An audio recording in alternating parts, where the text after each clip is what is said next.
Number 8 के श्लोक number 16 में कहा है कि ब्रह्मलोक में गए हुए प्राणी भी जन्म मृत्यु के अंदर है।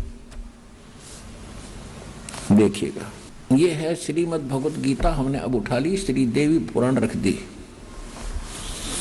ये 8वां अध्याय, ये 8वां अध्याय, और इसका हमने 12, 13 पढ़ लिया। देखिए 16 में, 8वें अध्याय का 16वां श्लोक क्या देता, प्रमाण देता है कि हे अर्जुन, ब्रह्मलोक पर्यंत सब लोग पुनरावर्ती में हैं। ये पुनरावर्ती को स्टार लगा के या नीचे विश्लेषण किया है, अर्थात जिनको प्राप्त होकर पीछे संसार में आना पड़े ऐसे। इसलिए पुनरावर्ती उसको कहते हैं जो उसको प्राप्त होकर भी जन्म मृत्यु में सदा रहे, आना पड़े वापस। वहां गए हुए प्राणी भी वापस आते हैं ब्रह्मलोक में। अब यहां इन्होंने थोड़ी सी गलती की है, परंतु हे कुंती पुत्र, मुझको प्राप्त होकर पुनर्जन्म नहीं होता। ये अनुवाद गलत किया इन्होंने। देखो पुण्यात्माओं, यदि ये ऐसे विद्वान होते तो मुझे क्या जरूरत थी इनके मत्था पचाई करने की। अगर हम इनके इस अनुवाद को श्रेष्ठ माने कि गीता ज्ञानदाता ब्रह्म ये कह रहा है कि मुझे प्राप्त होकर फिर किसी का जन्म मृत्यु नहीं होगा, तो गीता अध्याय नंबर 2 श्लोक नंबर 12, गीता अध्याय नंबर 4 के श्लोक 5 और 9, गीता अध्याय नंबर 10 के श्लोक नंबर 2, 3 गलत हो जाते हैं, जिनमें यह कहता है कि अर्जुन तेरे और मेरे बहुत जन्म हो चुके, तू नहीं जानता मैं जानता हूं। तो खाकनवाद इनका। इसका अर्थ यहां पर यह बनता है कि जो ये नहीं जानते, अर्जुन विद्यते माने विद धातु से बना है विद्यते, जो ये नहीं जानते, विद्यते माने नहीं जानते कि ब्रह्मलोक में गए हुए भी पुनरावर्ती में हैं, तो वो लोग मुझे प्राप्त होकर भी पुनर्जन्म को प्राप्त होते हैं। इसका सीधा अर्थ ये बनता है। इन्होंने गलत किया है। देखिएगा अध्याय नंबर 2 के और श्लोक नंबर 12 को आपको दिखाते हैं। ये देखिएगा, गीता अध्याय नंबर 2 और श्लोक नंबर ये 12। इसमें कहा कि अर्जुन, न तो ऐसा है कि मैं किसी काल में नहीं था, अथवा तू नहीं था, अथवा ये राजा लोग नहीं थे, और नहीं ऐसा है कि इससे, नहीं ऐसा है कि इससे आगे हम सब नहीं रहेंगे। यानी तेरी मेरी, तू और मैं पहले भी जन्मे थे, आगे भी जन्मते रहेंगे। फिर देखिए अब 4थे अध्याय के 5 और 9 में, ये है श्रीमद् भगवत, ये है 4था अध्याय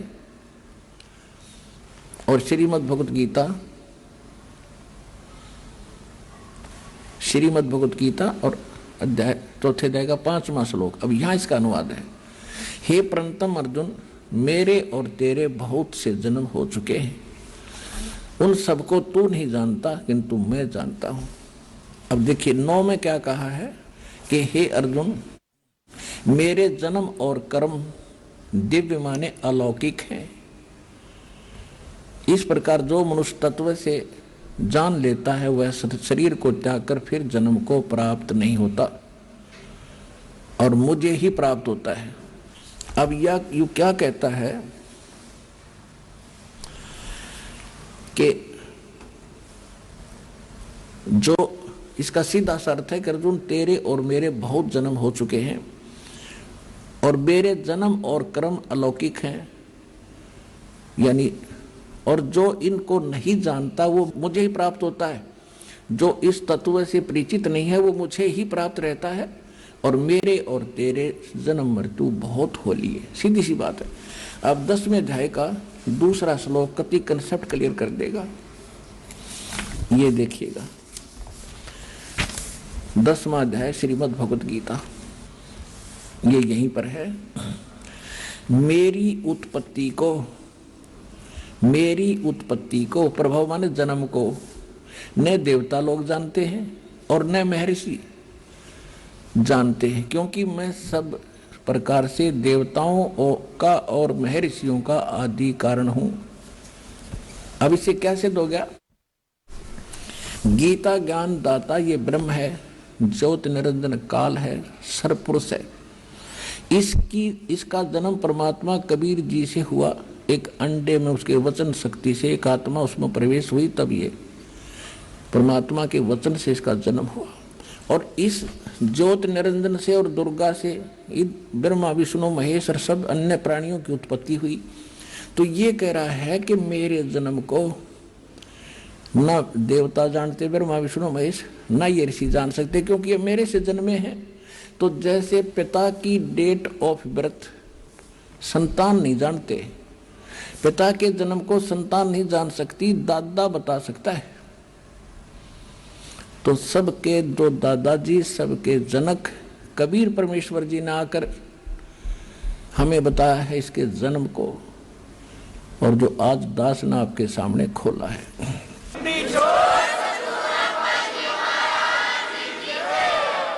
तो इससे सिद्ध हो गया कि गीता ज्ञान दाता का जन्म हुआ है और मृत्यु ये स्वीकार कर ही रहा है। तो गीता अध्याय नंबर 8 के श्लोक नंबर 16 में ये अनुवाद इन्होंने जो किया है वो बिल्कुल गलत किया है कि मुझे प्राप्त होकर फिर पुनर्जन्म नहीं होता और ब्रह्मलोक में गए हुए सबकी पुनरावृत्ति होती है। तो देवी भागवत में गीता पुराण उस देवी ने स्पष्ट कर ही दिया है कि ओम नाम का जाप कर ब्रह्म पाने का उद्देश्य रख, उसको पा जाओगे, तुम्हारा कल्याण हो, और वो ब्रह्मलोक में रहता है बस। तो ब्रह्म का जाप ओम मंत्र है, ब्रह्मलोक प्राप्ति है। गीता अध्याय नंबर 8 के श्लोक नंबर 16 ने स्पष्ट भी कर दिया है। देखिए गीता अध्याय नंबर 8 के श्लोक नंबर 16 में ये स्पष्ट हो गया है कि ब्रह्मलोक पर्यंत, ब्रह्मलोक तक गए हुए सब लोग पुनरावृत्ति में हैं, उनकी जन्म मृत्यु होती है। पुनरावृत्ति माने जिनको प्राप्त होकर पीछे संसार में आना पड़े, ऐसे उनको पुनरावृत्ति कहा है। यहाँ कहा है ना, परंतु हे कौंती पुत्र मुझको प्राप्त होकर पुनर्जन्म नहीं होता, ये गलत है। इसको देखिएगा, ये 16वां श्लोक संस्कृत देखें। आप ब्रह्म भुवनाथ ब्रह्मलोक पर्यंत, लोका यानी सभी लोक, उसमें गए हुए पुनरावृत्ति न, वहां गए हुए सभी लोकों में, ब्रह्मलोक तक जितने लोक हैं सब में पुनरावृत्ति होती है, वहां गए हुए प्राणियों का जन्म मृत्यु होता है। अर्जुन माम उपेते तू कौनते पुनर्जन्म न विदते, इसका अर्थ है न विदते, जो ये नहीं जानते कि ब्रह्मलोक तक गए हुए सभी प्राणी पुनरावृत्ति में है, उस जो ये नहीं जानते। अर्जुन माम उपेते, मुझे प्राप्त, तू माने मुझे प्राप्त होकर भी कौनते पुनर्जन्म, उनका पुनर्जन्म होता है। ये इसका यथार्थ अनुवाद है। इनके अनुवाद को यदि माने कि मुझे प्राप्त होकर पुनर्जन्म नहीं होते, तो ये 3 गीता जी के 3 श्लोक रिजेक्ट हो जाते हैं। वो सही है, ये गलत है, क्योंकि उनमें यह स्वीकार करता है कि मेरी जन्म मृत्यु होती है, तू नहीं जानता, और तेरे भी होते हैं। तो अब हम आते हैं, ये स्पष्ट हो गया कि जो ज्ञान हमारा सूक्ष्म वेद, इन सबका एक सबको जांचने का पैमाना है सूक्ष्म वेद, और सूक्ष्म वेद आज तक कोई जाना नहीं इस दास के अतिरिक्त, या उन महापुरुषों के अतिरिक्त जिनको भगवान सीधे मिले थे, जिनके शुभ नाम दास बहुत बार आपको गिनाता है। कौन कौन? आदरणीय धर्मदास साहिब जी बांधवगढ़ वाले, आदरणीय मुल्कदास साहिब जी, आदरणीय नानक साहिब जी सिख धर्म के प्रवर्तक जो माने जाते, आदरणीय दादू साहिब जी, आदरणीय गरीबदास साहिब जी गांव छुड़ानी जिला झज्जर हरियाणा वाले, आदरणीय घीसा दास जी साहिब जी गांव खेखड़ा जिला बागपत उत्तर प्रदेश वाले, आदरणीय स्वामी रामानंद जी काशी वाले। इन महापुरुषों को परमात्मा सीधे मिले थे, उनको छोड़कर, और उसके बाद इस दास के अतिरिक्त इन गूढ़ रहस्यों को जानने वाला इस पृथ्वी पर नहीं था। और उनको हिदायत थी कि अभी इनको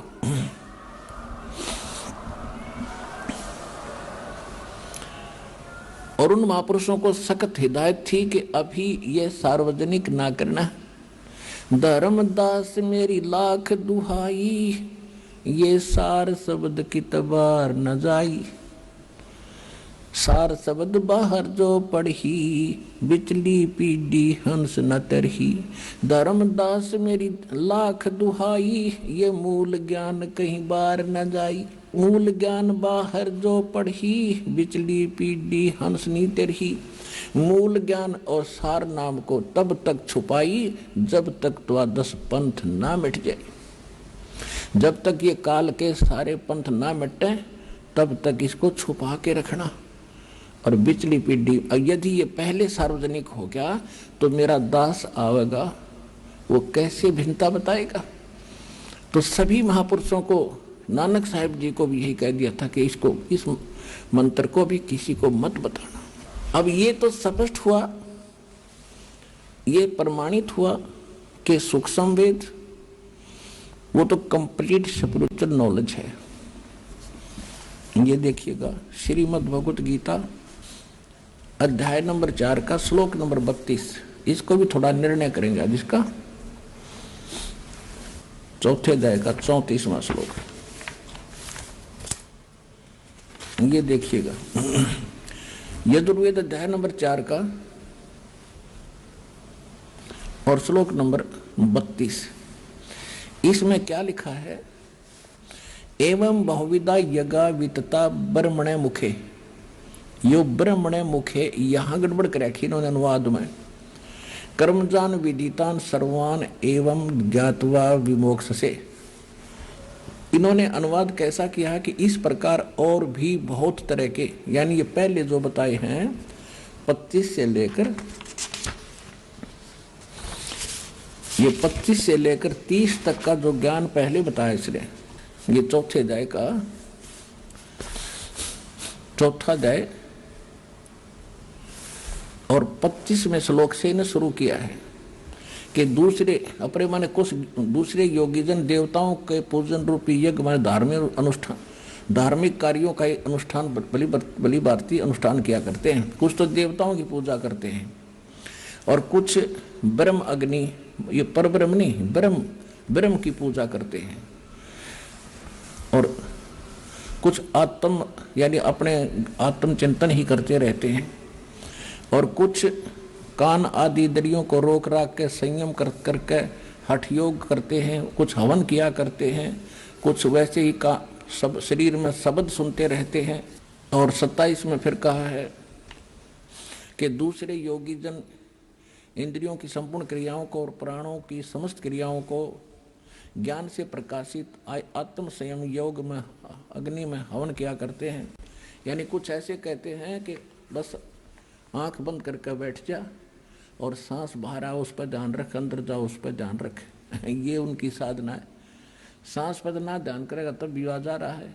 सांस को तो सिमरण करना है उस मंत्र के साथ। तो यहाँ देखो 28 में क्या कहा है कि कुछ कई प्रकार के द्रव्य संबंधी यज्ञ करते हैं, जैसे भंडारे कर दिए, कांबड़ बांट दिए। कुछ तपस्या करते हैं, हठ योग करते हैं। और कुछ योग करते हैं, केवल योग अभ्यास। जैसे कुछ ये देखो टीवी का ऊपर न पैर कर लिए, तले न सर घनी देर तक खड़े रहे, कोई पेट न घुमा घूमा, कति इससे काम लागे रहे, कुछ इससे भक्ति समझते हैं। अब आगे देखो चौथे अध्याय में हम 28वां पढ़ रहे हैं। यहाँ से योग रूप करते हैं। और कुछ अहिंसावादी तीक्ष्ण व्रतों से युक्त यत्नशील पुरुष स्वाध्याय रूप ज्ञान यज्ञ करते हैं। कुछ तो अहिंसावादी तीक्ष्ण व्रत, जैसे मुंह पर पट्टी बांध के नंगे पैरों घूमना, सूर्यास्त होने के बाद खाना नहीं खाना, इस तरह की ये जो करते हैं, कुछ तो ऐसा करते हैं। और कुछ स्वाध्याय करते हैं, गीता का पाठ कर लिया, वेदों के कुछ मंत्र पढ़ लिए, जप जी की का जाप कर लिया। कहती सभी के सभी अपने और दूसरे कितने योगी जन अपान प्राणवायु को हवन करते हैं, यानी प्राण ये योगिक क्रिया करते हैं प्राणायाम आदि करके और अपने आप को रिलैक्स महसूस कराते हैं। बस यही भक्ति है। तो ये प्राण वायु में अपान वायु को हवन करते हैं। और अन्य कितने ही नियमित आहार यानी अल्पाहार करते हैं। एक बार खाना खा लिया, सारा दिन में एक रोटी या केवल दूध पी लिया। प्राणायाम पुरुष प्राण और अपान की गति को रोककर प्राणों को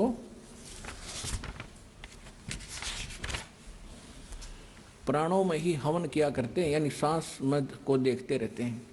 और ये सभी साधक यज्ञों द्वारा पापों का नाश कर देने वाले, यज्ञों को जानने वाले हैं। इसका अर्थ ये है कि ये सभी जो क्रिया कर रहे हैं ये अपनी साधना को पाप नाशक जानते हैं, इसलिए कर रहे हैं। जब इनको पता चल जाएगा तो डरे ढोरे हो तो कौन करेगा इनको?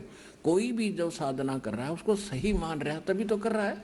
अब आपको पता चला, आपने त्याग दी तुरंत, नहीं तो पहले आप इसी ने फाइनल मान रहे थे जैसी भी साधना कर रहे थे।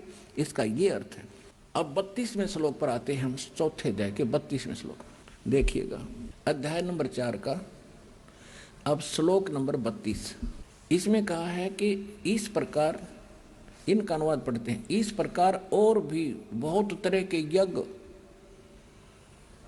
इन्होंने यहां गड़बड़ कर दी। ब्रह्मणे मुखे का अर्थ कर दिया वेद की वाणी में, नहीं, ये लिखना था सच्चिदानंद घन ब्रह्म की वाणी। मुख माने मुख कमल से जो बोलता है, ब्रह्मणे माने क्या है ये दिखा।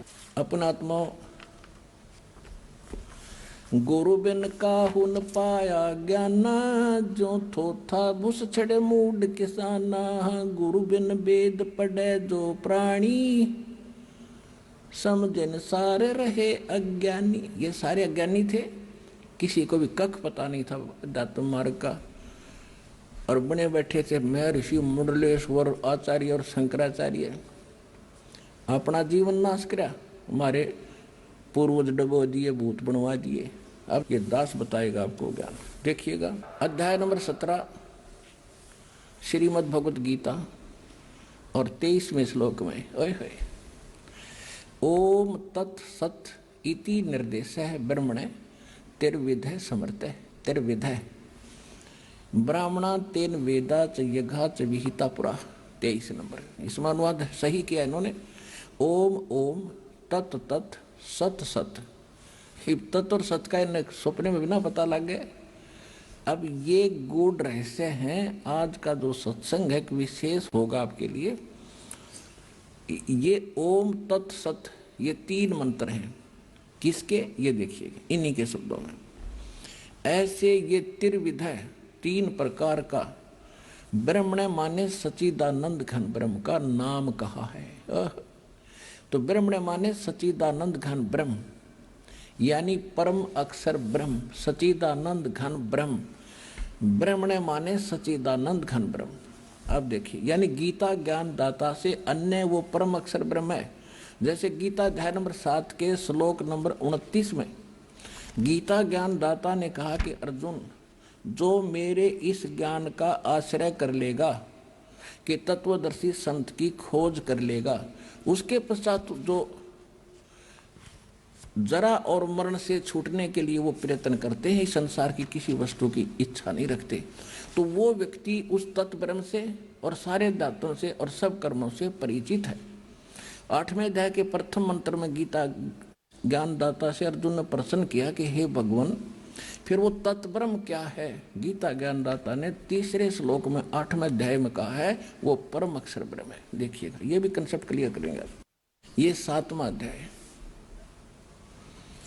29वां श्लोक, ये केवल मूल पाठ है।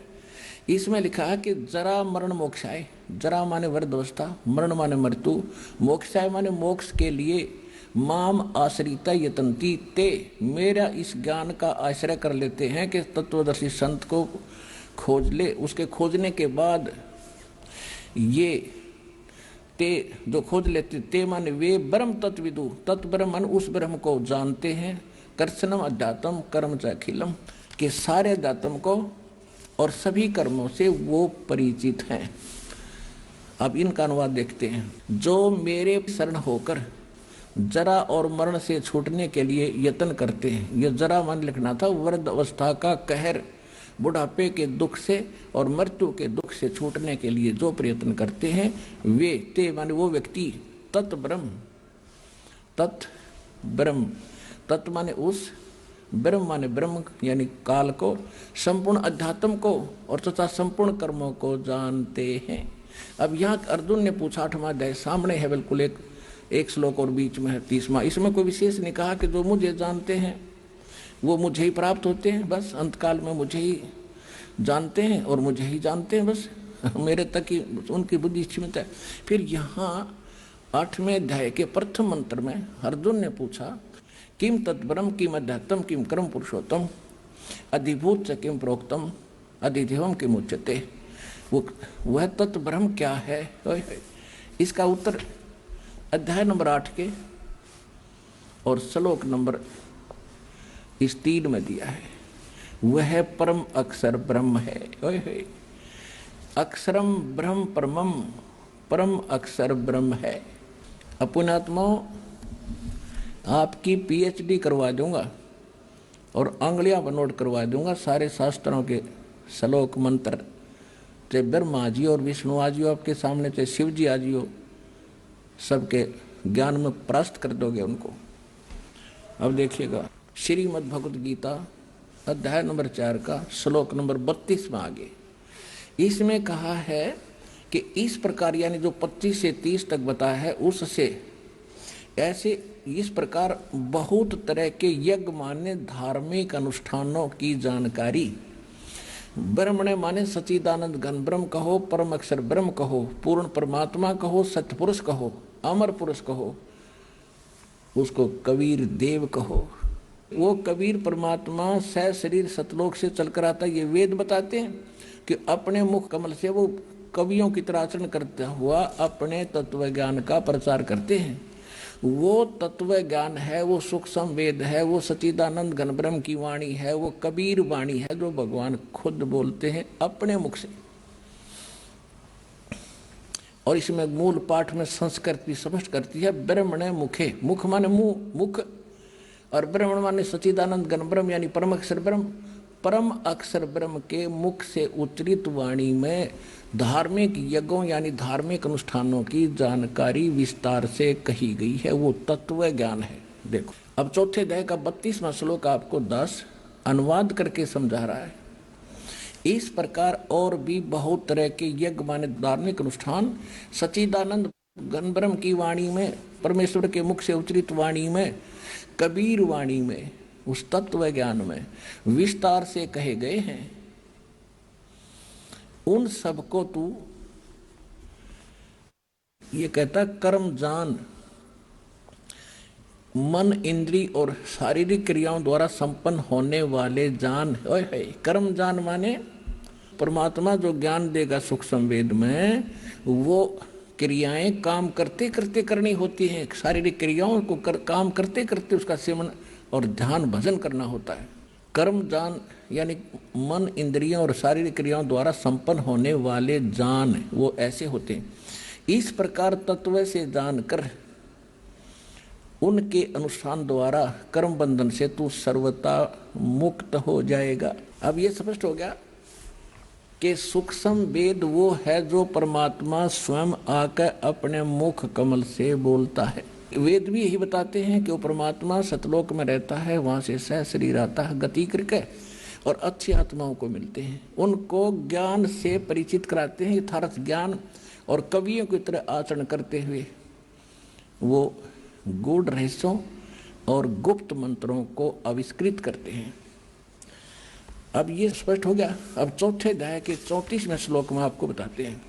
ये है गीता अध्याय नंबर 4 का और श्लोक नंबर 34। उस तत्व ज्ञान को जो परमात्मा स्वयं अपने मुख कमल से बोलते हैं, वो ज्ञान तत्व ज्ञान है। उस ज्ञान को तत्वदर्शी ज्ञानियों के पास जाकर समझ, उनको भली भांति दंडवत प्रणाम करने से, प्रणिपाते, और उनकी सेवा करने से, कपट छोड़कर प्रसन्न करने से, सरलता पूर्वक प्रसन्न करने से वे परमात्म तत्व को जानने वाले तत्वदर्शनी, वह तत्वदर्शी संत विद्वान, ज्ञानी माने विद्वान पुरुष तुझको तत्व ज्ञान का उपदेश करेंगे। अब वो तत्व ज्ञान है जो स्वयं परमात्मा अपने मुख कमल से बोलता है। वो कैसे आता है, ये थोड़ा सा ऋग्वेद को भी साथ लेंगे हम। देखिएगा ऋग्वेद 9-10 मंडल ये इकट्ठे ही अनुवादित हैं। ये कहाँ से छपा है? प्रकाशक है सार्वदेशिक आर्य प्रतिनिधि सभा, महर्षि दान भवन, रामलीला मैदान, नई दिल्ली से। और ये यहां से छपा है। अब इसके हम थोड़े से श्लोक पढ़ेंगे, घना कंसेप्ट क्लियर हो जाएगा। ये है ऋग्वेद मंडल नंबर 9 सूक्त 86 मंत्र 26। इसमें क्या कहा है? इसमें यो कबीर शब्द है, ये कबीर लिखते हैं, हम कबीर बोलते हैं इसको। यज्ञ करने वाले यजमानों के लिए परमात्मा, यानी यज्ञ माने धार्मिक अनुष्ठान करने वाले यजमान माने भक्तों के लिए परमात्मा सब रास्तों को सुगम करता हुआ उनके विघ्नों यानी संकटों को मर्दन करता है, उनका नाश कर देता है और उनको पवित्र करता हुआ और अपने रूप को सरल करता हुआ वह कांति में यानी तेजो में शरीर वाले परमात्मा कबीर दे। ये कबीर शब्द है, कबीर, हम इसको कबीर बोल रहे हैं। वह को इन्होंने ये अपसर्ग लगा के ऐसा कर दिया, इसका अर्थ कर दिया सर्वज्ञ, कवि बना दिया और कवि का अर्थ कर दिया सर्वज्ञ। कोई कवि आज तक सर्वज्ञ हुआ है? इनकी अकल मारी जा रही है। अब देखना, अब पहले ये निर्णय करते हैं कि जैसे ये यजुर्वेद है, ये देखो ये यजुर्वेद है और इसके अपसर्ग हटा के ये र यहाँ लगा दें 2 और वेद अलग कर दें और यजु लिख दें और कहीं पर इस यजुर्वेद की महिमा हो और केवल यजु लिखा हो तो अनुवाद करता बुद्धिमान उसकी बुद्धि सलप नहीं करेगी, तो वहां करेगा यजुर्वेद लिखेगा। ऐसे ही जहां कबीर भी लिखा है इन्होंने अपसर्ग लगा के, तो इसके अनुवाद में लिखना पड़ेगा कबीर देव। हम उसने कबीर देव के बोल रहे हैं, कबीर देव कबीर, हम वह को वह बोलते हैं, वेदों को हम वेद बोलते हैं। किसी का नाम धर्मवीर है तो हम उसको धर्मवीर बोलते हैं, किसी का नाम वेद प्रकाश है तो हम उसको वेद प्रकाश बोलते हैं। तो यहाँ सिर्फ एक भाषा के बोलने का अंतर है और भगवान का नाम वही है। इस यजुर्वेद से करते हैं स्पष्ट आपको, ये महर्षि दानंद का ही अनुवादित है। ये देखिएगा, ये है प्रकाशक वही सार्वदेशिक आर्य प्रतिनिधि सभा, ये सारा, और ये अनुवादक और ये प्रकाशक। अब इसके आते हैं हम 36वें अध्याय का प्रथम मंत्र। ये है 63वां अध्याय, 36वां अध्याय। और इसमें मूल पाठ के अंदर एक यजु शब्द है, ये यजु शब्द है।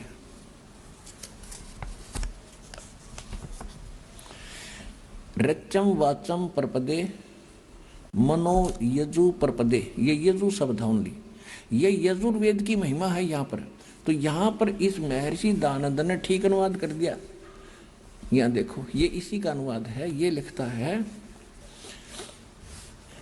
वाणी की प्रेरणा को प्राप्त हो, मनन करने वाले अंतःकरण के तुल्य यजु माने यजुर्वेद को प्राप्त हो।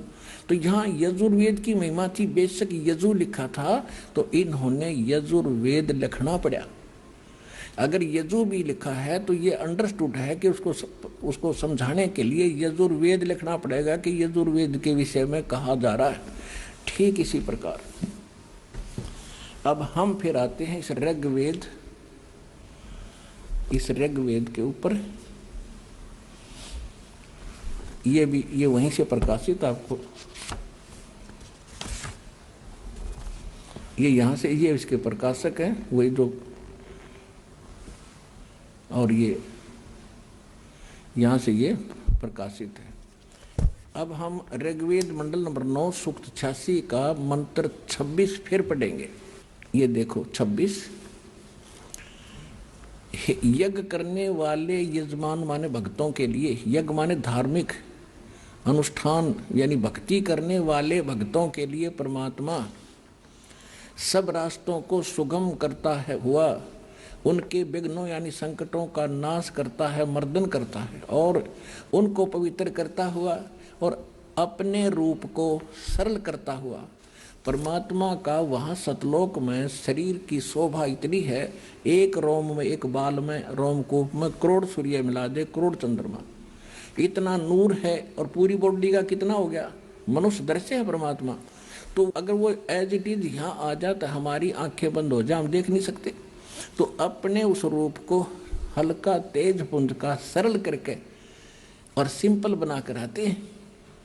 और यही गरीबदास जी कहते हैं, तेज पुंज तन दे धर के इस विध हमको भेंट ही, इस तरह हमें मिलते हैं वो। अब देखिएगा, अपने रूप को और सरल करता हुआ वह कांति में माने तेजों में शरीर वाले परमात्मा कबीर देव, यह हम इसको करेंगे कबीर देव, कबीर साहब, ये कबीर परमात्मा, कबीर देव लिखेंगे हम इसको, नोट सर्वज्ञ।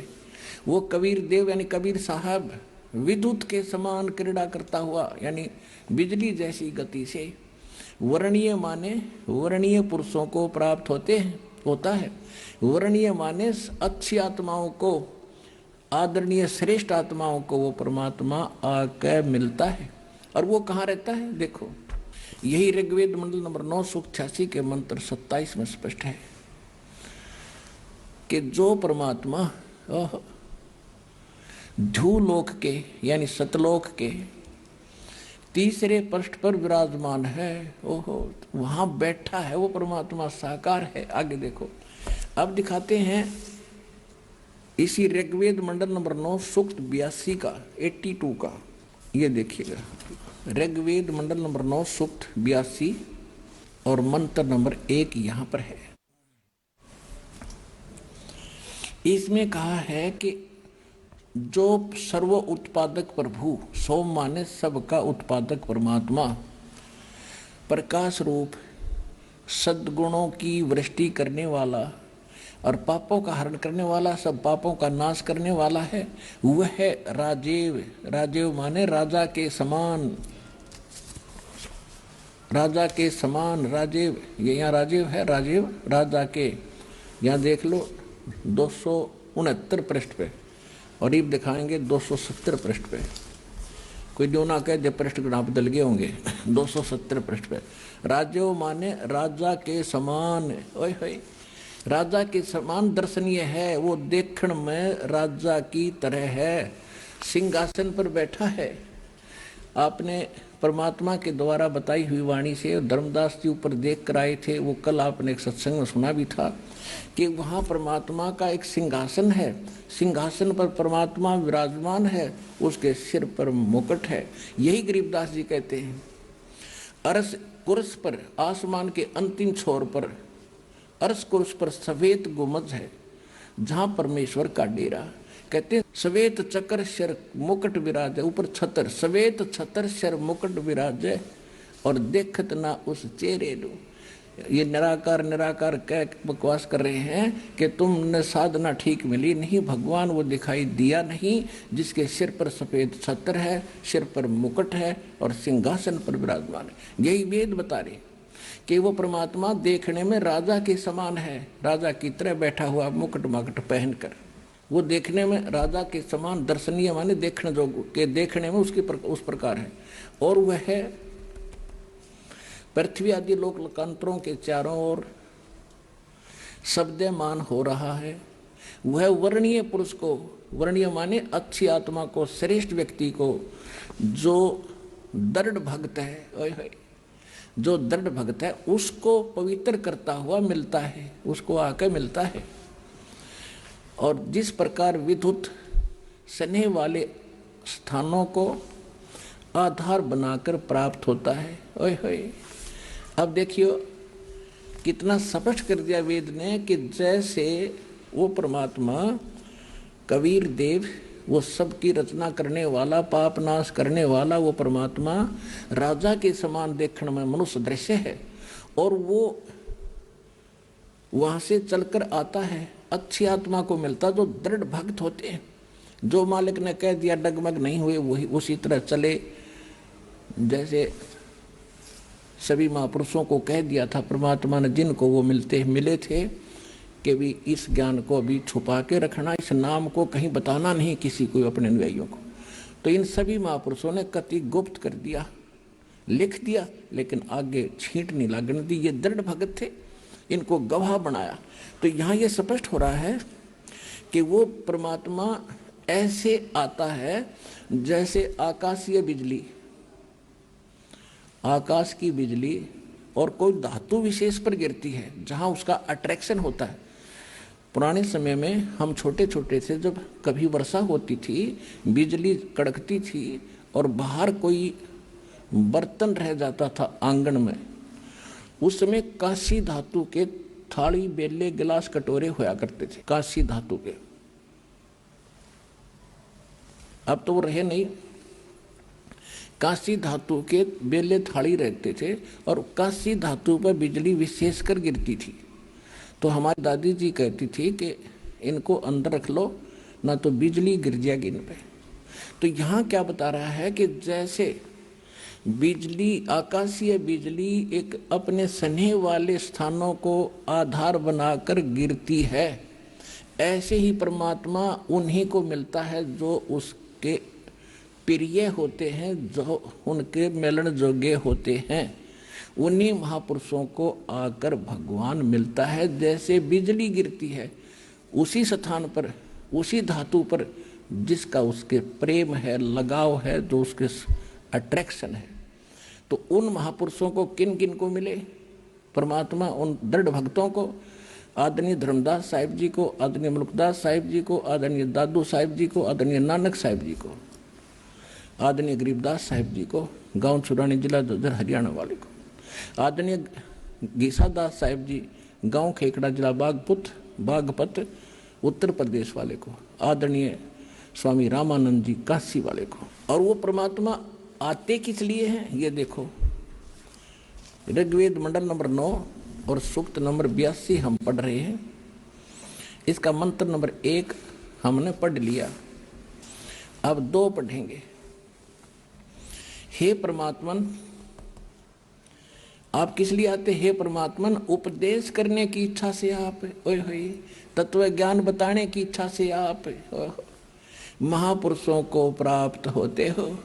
ओए होए, आप अत्यंत गतिशील पदार्थ के समान, यानी बहुत स्पीड से हमारे आध्यात्मिक यज्ञों को प्राप्त होते हैं। और आप कबीर देव हैं। इन्होंने सर्वज्ञ कर दिया, बैठा दिया। आप कबीर साहब हैं, आप कबीर देव हैं, शुद्ध स्वरूप हैं। आप हमको सुख दें, प्रेम भाव को उत्पन्न करते हुए। आप सद स्वरूप हैं, हमारे पापों को दूर करके हे अमर परमात्मा, आप हमको सुख दें और प्रेम भाव को उत्पन्न करते हुए पवित्रता को उत्पन्न करें।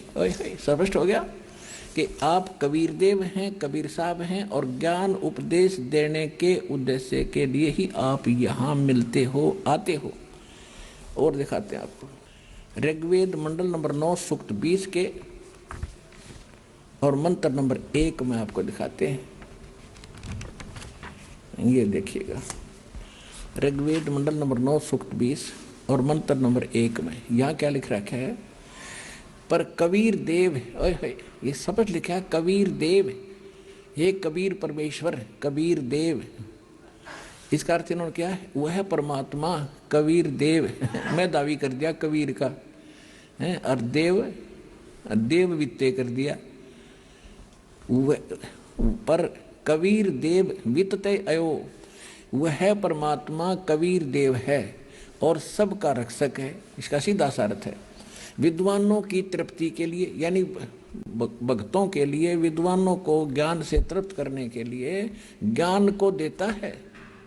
वह सहनशील है और संपूर्ण दुष्टों को संग्राम में, यानी तत्व ज्ञान रूपी संग्राम में तिरस्कृत करता है, उनका छक्के छुड़ा देता है परमात्मा। और वो कौन है? वो कबीर देव है और ज्ञान देता है उन विद्वानों को आकर के। तो क्या सिद्ध हुआ? गीता अध्याय नंबर 4 के श्लोक नंबर 32 को सिद्ध करने के लिए अब इतने ढेर सारे प्रमाण वेदों के बताने पड़ रहे हैं कि वहाँ किस लिए बोला गया। ये सब ये कोड वर्ड है और कोड वर्डों को अध्यापक जान सकता है, टीचर जान सकता है, बालक नहीं जान सकते। तो ये जितने अनुवाद करता थे ये बालक थे। आज तक ऋषि भय, ऋषि ब्रह्मा विष्णु महेश तक के भी बालक थे इस भक्ति मार्ग में। ये सत्कर मान लेना, आज सबके स्पष्ट हो जाएगी ये बात। अब ऋग्वेद मंडल नंबर 54 और सूक्त नंबर 3 में आपको दिखाते हैं। ऋग्वेद मंडल नंबर 9 सूक्त 54 और इसके मंत्र नंबर 3 में, ये 3 नंबर मंत्र है। सूर्य के समान जगत प्रेरक वह परमात्मा, सोमदेव, सोम स्वभाव वाले और जगत प्रकाशक वह परमात्मा जगत प्रकाशक है। और विश्वानी पुनाने, सबको पवित्र करता हुआ, भुवनो ऊपरी तिष्ठति, संपूर्ण ब्रह्मांडों के ऊर्ध्व भाग माने ऊपर में भी नहीं, वहां पर बैठा है। तिष्ठति माने विराजमान है, वो बैठा है सब भवनों के ऊपर, सबके ऊपर स्वर्ग सतलोक के अंदर वो परमात्मा विराजमान है, वहां बैठा है। ठीक, और वहां से ये गति करके आता है। ये आपको ऋग्वेद मंडल नंबर 9 सूक्त 86 मंत्र 26 और 27 में स्पष्ट कर दिया कि वहां से चलकर आता है। और इसी प्रकार ऋग्वेद मंडल नंबर 9 सूक्त 82 मंत्र 2 में भी 1 में भी स्पष्ट हुआ। अब आपको दिखाते हैं ऋग्वेद मंडल नंबर 9 और सूक्त 94 का। है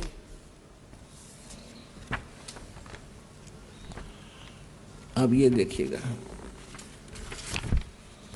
94 में, ऋग्वेद मंडल नंबर 9 सूक्त 94 94 का और मंत्र नंबर ये यहां देखिएगा 1। इसमें है कि सूर्य के विषय में जैसे रश्मि प्रकाश करती हैं उसी प्रकार मनुष्यों की बुद्धियां अपनी अपनी उत्कृष्ट शक्ति के विषय में करती। यहाँ सीधा अर्थ यहाँ है कि वह परमात्मा, जिस परमात्मा में सर्वोपरि बलों के समान सब बल है, वह परमात्मा कर्मों का अध्यक्ष होता हुआ और पवतेवन सबको पवित्र करता है, कवियों की तरह आचरण करता हुआ। ये लिख रहे हैं कवियों की तरह आचरण करता हुआ, सर्वदृष्टत्व पद के लिए वर्जम ने इंद्रियों के अधिकरण मन के समान अट बट खट और जो अधिकरण रूप है वो श्रेय धाम है बकवास करे। सीधा अर्थ है कि वो कवियों ने वर्जम, वो कवियों की तरह घूमता फिरता जाता आता रहता है, आचरण करता है और तत्व ज्ञान का प्रचार करता है। वर्ज माने जाना, घूमना फिरना होता, कवियों की तरह भोगता है, घूमता फिरता है। नहीं, ये भी स्पष्ट कर दूं आपको। अब वर्ज माने क्या होता है ये भी बता दे। पुण्यात्मा, आप तो कति बालक हो, हमने तो आज तक ये मंडी मसाणी पूजी थी, जय गणेश देवा या हनुमान चालीसा पढ़े थे। ये वेद सुने थे, देखे नहीं थे आज तक। और आज आपका उंगलियां पर करा दूंगा, याद करा दूंगा आपको और स्पष्ट कर दूंगा हु इज गॉड।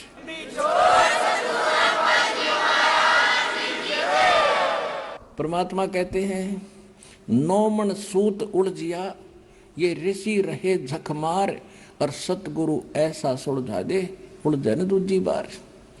तो ऐसा सुलझा दूंगा, किसी ने कोई उलझा नहीं सकता। कलयुग के अंदर सब पार होंगे जो भक्ति करेंगे।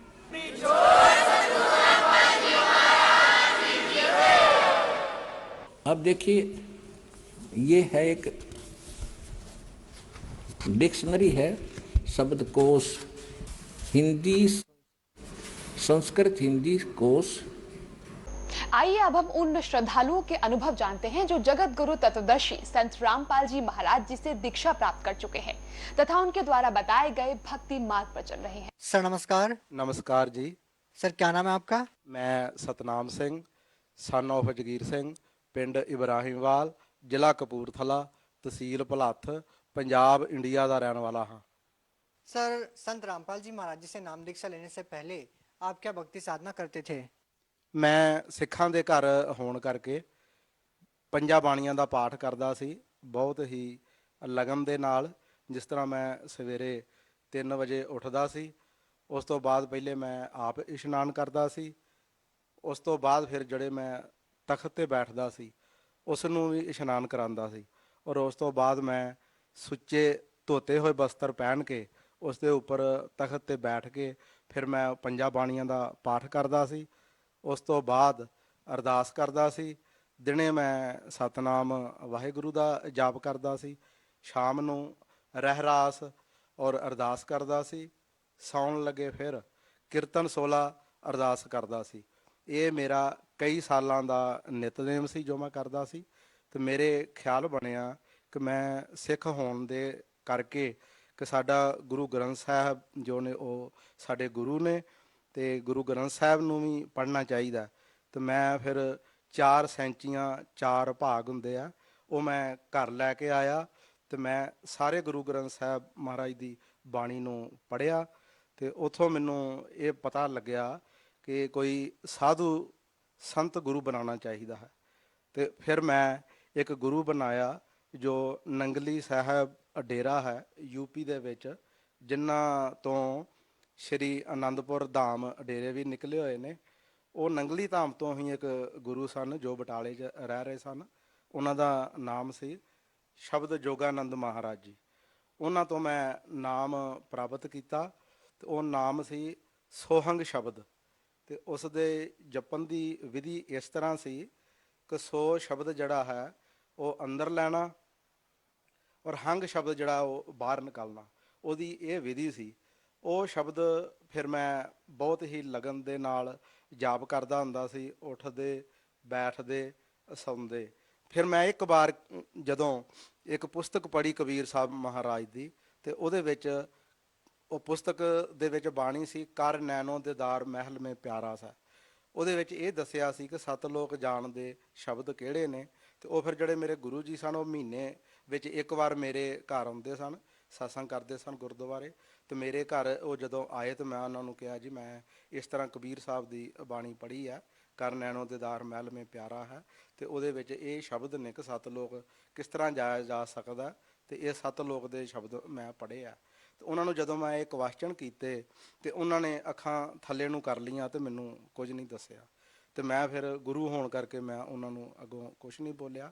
ਫਿਰ ਉਹ ਮੇਰੇ ਘਰ ਰਾਤ ਰਹੇ ਔਰ ਚਲੇ ਗਏ। ਫਿਰ ਉਹ ਮਹੀਨੇ ਬਾਅਦ ਆਏ ਤੇ ਫਿਰ ਮੈਂ ਉਹਨਾਂ ਨੂੰ ਉਹੀ ਕਿਹਾ ਜੀ ਮੈਨੂੰ ਉਹੀ ਰਸਤਾ ਦੱਸੋ ਜੋ ਕਬੀਰ ਸਾਹਿਬ ਮਹਾਰਾਜ ਨੇ ਦੱਸਿਆ ਹੈਗਾ ਇਹ 7 ਲੋਕ ਜਾਣਦਾ। ਤੇ ਉਹਨਾਂ ਨੇ ਫਿਰ ਥੱਲੇ ਨੂੰ ਧਿਆਨ ਕਰ ਲਿਆ ਤੇ ਉਹ ਫਿਰ ਮੇਰੇ ਕੋਲ ਰਾਤ ਰਹਿ ਕੇ ਚਲੇ ਗਏ। ਔਰ ਮੈਂ ਫਿਰ ਪ੍ਰਮਾਤਮਾ ਨੂੰ ਸਾਖਸ਼ਾਤ ਕਰਕੇ ਅਰਦਾਸ ਕੀਤੀ, ਬੇਨਤੀ ਕੀਤੀ ਕਿ ਪ੍ਰਮਾਤਮਾ ਇਹ ਰਸਤੇ ਬਾਰੇ ਹੁਣ ਮੈਨੂੰ ਤੁਸੀਂ ਦੱਸੋ ਜੇ ਤੁਸੀਂ ਇਹ ਦੱਸਿਆ। ਤੇ ਉਹ ਫਿਰ ਪ੍ਰਮਾਤਮਾ ਨੇ ਮੈਨੂੰ ਇਸ ਚੀਜ਼ ਦੀ ਆਵਾਜ਼ ਦਿੱਤੀ ਆਤਮਾ ਦੇ ਵਿੱਚ ਕਿ ਨੈੱਟ ਤੇ ਇਸ ਚੀਜ਼ ਦੀ ਖੋਜ ਕਰੋ। ਫਿਰ ਮੈਂ ਨੈੱਟ ਤੇ ਇਹ ਚੀਜ਼ ਦੀ ਖੋਜ ਕਰਨੀ ਸ਼ੁਰੂ ਕੀਤੀ। ਤੇ ਧਾਰਮਿਕ ਲਿਟਰੇਚਰ ਤੇ ਮੈਂ ਪਹਿਲਾਂ ਹੀ ਬਹੁਤ ਜ਼ਿਆਦਾ ਪੜ੍ਹਿਆ ਹੋਇਆ ਸੀ। ਸਤਸੰਗ ਵੀ ਮੈਂ ਬਹੁਤ ਜ਼ਿਆਦਾ ਮਹਾਂਪੁਰਖਾਂ ਦੇ ਸੁਣੇ ਹੋਏ ਸਨ। ਤੋਂ ਫਿਰ ਮੈਂ ਨੈੱਟ ਤੇ ਜਦੋਂ ਸਤਸੰਗ ਸੁਣੇ ਬਹੁਤ ਜ਼ਿਆਦਾ ਮਹਾਂਪੁਰਖਾਂ ਦੇ, ਤੇ ਇੱਕ ਦਿਨ ਜਦੋਂ ਕਿਰਪਾ ਹੋਈ ਤੇ ਮੈਂ ਨੈੱਟ ਚਾਲੂ ਕੀਤਾ ਤੇ ਸੰਤ ਰਾਮਪਾਲ ਜੀ ਮਹਾਰਾਜ ਜਿਹੜੇ ਸੀ ਉਹ ਸਤਸੰਗ ਕਰ ਰਹੇ ਸਨ। ਤੇ ਉਹ ਇਹ ਦੱਸ ਰਹੇ ਸਨ ਕਿ ਕਿਹੜੇ ਸੰਤ ਕਿਹੜੇ ਕਿਹੜੇ ਨਾਮ ਦੇ ਰਹੇ ਨੇ, ਰਾਧਾ ਸੁਆਮੀ ਵਾਲੇ ਸੰਤ ਕਿਹੜੇ ਨਾਮ ਦੇ ਰਹੇ ਨੇ, ਬਾਪੂ ਆਸਾ राम ਕਿਹੜੇ ਨਾਮ ਦੇ ਰਹੇ। सर, जब आप सिख धर्म के अनुसार सभी पूजाएं कर रहे थे तो सर हम आपसे जानना चाहते हैं कि आप संत रामपाल जी महाराज जी की शरण में कैसे आए और आपकी जो परमात्मा पाने की चाह थी, सतलोक जाने की जो आपकी इच्छा थी या सतलोक के बारे में जो जानकारी आपको चाहिए थी वो आपको जानकारी कैसे मिली। ਹਾਂ, ਉਹ ਫਿਰ ਮੈਂ ਜਦੋਂ ਨੈੱਟ ਤੇ ਸੰਤ ਰਾਮਪਾਲ ਜੀ ਮਹਾਰਾਜ ਦਾ ਸਤਸੰਗ ਸੁਣਿਆ ਤੇ ਮੈਨੂੰ ਪਤਾ ਲੱਗ ਗਿਆ ਕਿ ਮੈਂ ਉਹ ਪਹਿਲੇ ਵੀ ਪੁਸਤਕ ਪੜ੍ਹੀ ਸੀ ਕਬੀਰ ਸਾਹਿਬ ਦੀ। ਉਹ ਫਿਰ ਮੈਂ ਜਦੋਂ ਸਤਸੰਗ ਸੁਣਿਆ ਤਾਂ ਗੁਰੂ ਜੀ ਇਹ ਦੱਸ ਰਹੇ ਸਨ ਕਿ ਰਾਧਾ ਸੁਆਮੀ ਵਾਲੇ ਕਿਹੜਾ ਨਾਮ ਦੇ ਰਹੇ ਨੇ, ਸੰਧਾਸੂ ਜੀ ਕਿਹੜਾ ਨਾਮ ਦੇ ਰਹੇ ਨੇ, ਬਾਪੂ ਆਸਾ ਰਾਮ ਜੀ ਕਿਹੜਾ ਨਾਮ ਦੇ ਰਹੇ ਨੇ। ਹਾਂ, ਤਾਂ ਉਹ ਸੰਤ ਰਾਮਪਾਲ ਜੀ ਮਹਾਰਾਜ ਸਤਸੰਗ ਕਰ ਰਹੇ ਸਨ ਤੇ ਉਹਦੇ 'ਚ ਉਹ ਦੱਸ ਰਹੇ ਸਨ ਕਿ ਇਹ ਜੋ ਨਾਮ ਜਾਪ ਕੀਤਾ ਗੁਰੂ ਨਾਨਕ ਦੇਵ ਜੀ ਮਹਾਰਾਜ ਨੇ, ਕਬੀਰ ਸਾਹਿਬ ਨੇ, ਔਰ ਵੀ ਬਹੁਤ ਜ਼ਿਆਦਾ ਜੋ ਭਗਤ ਹੋਏ ਆ, ਤੇ ਉਹੀ ਨਾਮ ਬਾਰੇ ਮੈਂ ਪੜ੍ਹਿਆ ਸੀ ਕਬੀਰ ਸਾਹਿਬ ਦੀ ਬਾਣੀ ਦੇ ਵਿੱਚੋਂ। ਤੇ ਜਦੋਂ ਮੈਂ ਉਹ ਸੁਣਿਆ ਤੇ ਮੇਰੇ ਆਤਮਾ ਨੇ ਸਵੀਕਾਰ ਕਰ ਲਿਆ ਕਿ ਇਹੀ ਗੁਰੂ ਜੋ ਹੈ ਸੰਤ ਰਾਮਪਾਲ ਜੀ ਪੂਰਨ ਗੁਰੂ ਨੇ। ਤਾਂ ਫਿਰ ਮੈਂ ਉਹ ਫੋਨ ਨੈੱਟ ਤੋਂ ਲੈ ਕੇ ਤੇ ਮੈਂ ਫੋਨ ਕੀਤਾ ਤੇ ਮੈਂ ਪੁੱਛਿਆ ਵੀ ਮੈਂ ਇਹ ਨਾਮ ਲੈਣਾ ਚਾਹੁੰਦਾ ਸੰਤ ਰਾਮਪਾਲ ਜੀ ਮਹਾਰਾਜ ਜੀਆਂ ਤੋਂ। ਤਾਂ ਮੈਂ ਫਿਰ ਬਰਵਾਲੇ ਪਹੁੰਚ ਗਿਆ ਸੰਤ ਰਾਮਪਾਲ ਜੀਆਂ ਦੇ ਆਸ਼ਰਮ, ਤੇ ਉੱਥੇ ਜਾ ਕੇ ਮੈਂ ਫਿਰ 24/9/2011 ਨੂੰ ਪ੍ਰਥਮ ਨਾਮ ਪ੍ਰਾਪਤ ਕੀਤਾ। सर, आपने बताया कि आपने संत रामपाल जी महाराज जी के सत्संग सुने और आपने उनसे नाम दीक्षा ली, और आप सतलोक के बारे में जानना चाहते थे, और आप ये भी जानना चाहते थे कि सतलोक कैसे जाया जा सकता है। तो क्या संत रामपाल जी महाराज जी से नाम दीक्षा लेने के बाद क्या आपकी जो तलाश थी वो पूरी हुई? ਹਾਂ ਬਿਲਕੁਲ, ਮੇਰੀ ਖੋਜ ਜੋ ਸੀ ਪਰਮਾਤਮਾ ਨੂੰ ਮਿਲਣ ਦੀ, ਉਹ 100% ਜਿਹੜੀ ਸੀ ਉਹ ਮੇਰੀ ਪੂਰੀ ਹੋ ਗਈ। ਜੋ ਸ਼ਬਦ ਮੈਨੂੰ ਪ੍ਰਾਪਤ ਹੋਏ ਉਹ ਗੁਰੂ ਨਾਨਕ ਦੇਵ ਜੀ ਮਹਾਰਾਜ ਨੇ ਵੀ ਜਾਪ ਕੀਤੇ ਸੀ, ਕਬੀਰ ਸਾਹਿਬ ਨੇ ਵੀ ਉਹਨਾਂ ਬਾਰੇ ਜ਼ਿਕਰ ਕੀਤਾ ਸੀ, ਹੋਰ ਵੀ ਜਿਹੜੇ ਸੁਪਰੀਮ ਭਗਤ ਹੋਏ ਨੇ ਫਸਟ ਕਲਾਸ ਦੇ, ਉਹਨਾਂ ਨੇ ਵੀ ਉਹ ਜਾਪ ਕੀਤਾ ਸੀ। ਮੈਨੂੰ ਫਿਰ ਉਹ ਮੰਤਰ ਪ੍ਰਾਪਤ ਹੋਇਆ ਜੋ ਕਿ ਗ੍ਰੰਥਾਂ ਦੇ ਵਿੱਚ ਦੱਸਿਆ ਗਿਆ ਸੀ, ਗ੍ਰੰਥਾਂ ਦੇ ਜੋ ਵਿੱਚ ਪ੍ਰਮਾਣ ਸਨ, ਉਹ ਮੈਨੂੰ ਫਿਰ ਮੰਤਰ ਜਿਹੜਾ ਸੀ ਉਹ ਪ੍ਰਾਪਤ ਹੋਇਆ। ਤੇ ਉਸ ਤੋਂ ਬਾਅਦ ਫਿਰ ਮੈਂ ਦੂਸਰਾ ਮੰਤਰ ਜਿਹੜਾ ਸੀ ਸਤਨਾਮ ਸ਼ਬਦ ਸੀ, ਉਹ ਵੀ ਮੈਨੂੰ ਪ੍ਰਾਪਤ ਹੋਇਆ।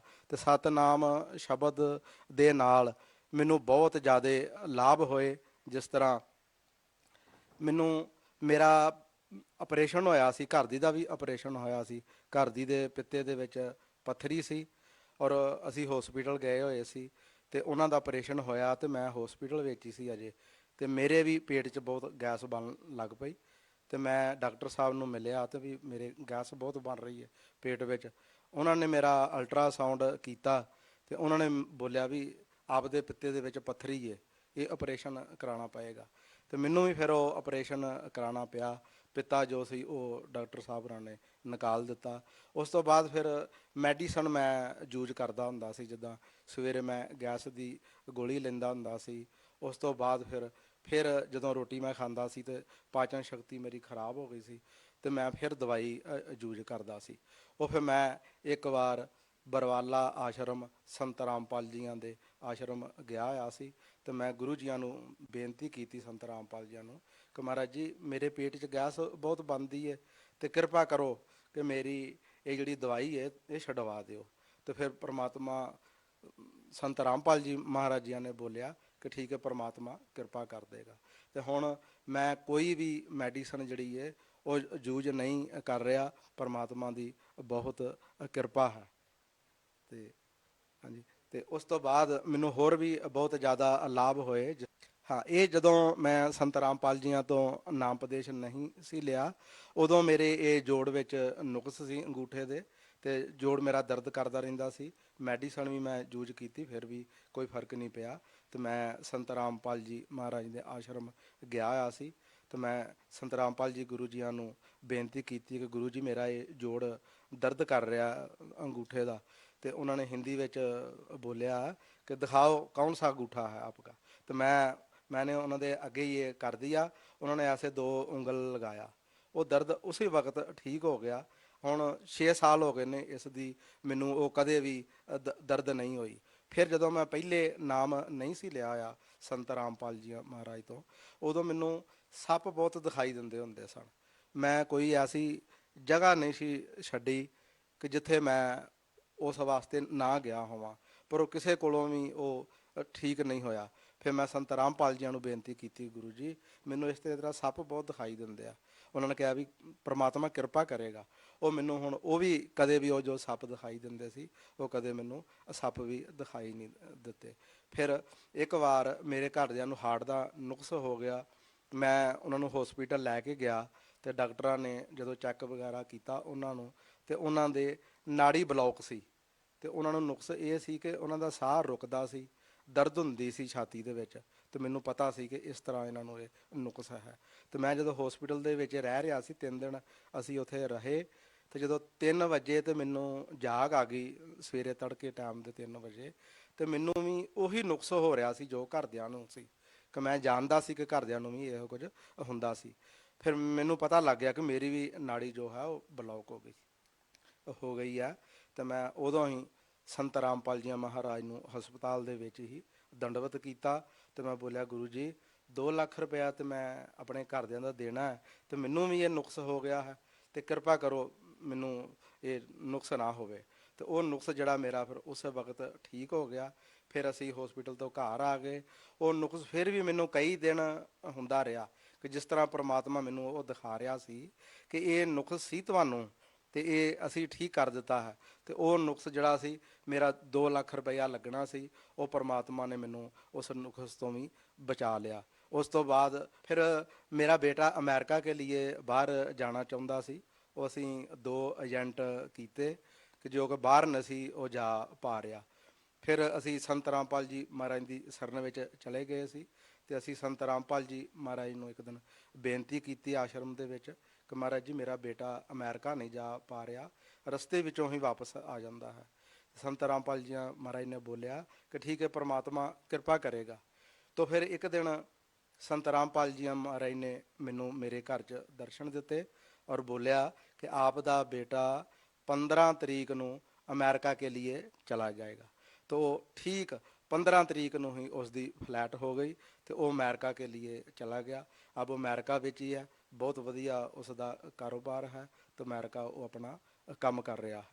सर, जैसा कि आप सिख धर्म से बिलोंग करते हैं तो हम आपसे जानना चाहते हैं कि जो गुरु नानक देव जी जो जाप करते थे, क्या वही नाम संत रामपाल जी महाराज जी देते हैं?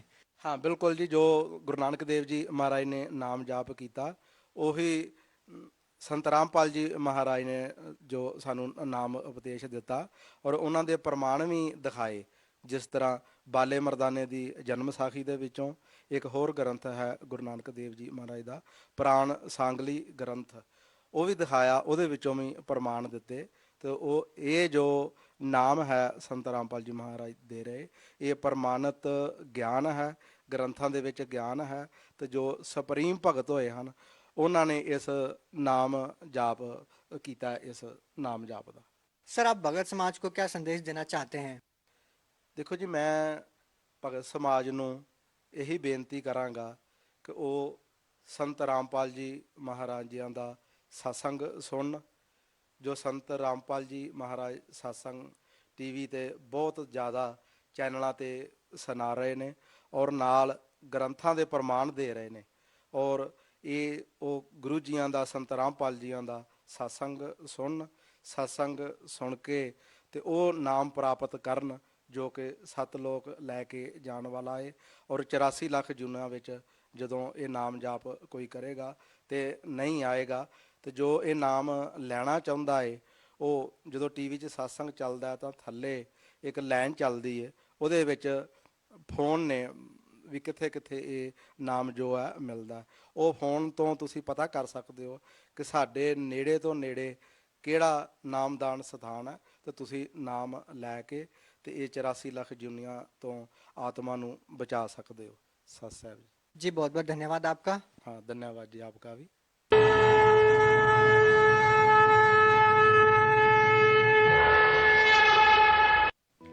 आप सुन रहे थे जगत गुरु तत्वदर्शी संत रामपाल जी महाराज के मंगल प्रवचन।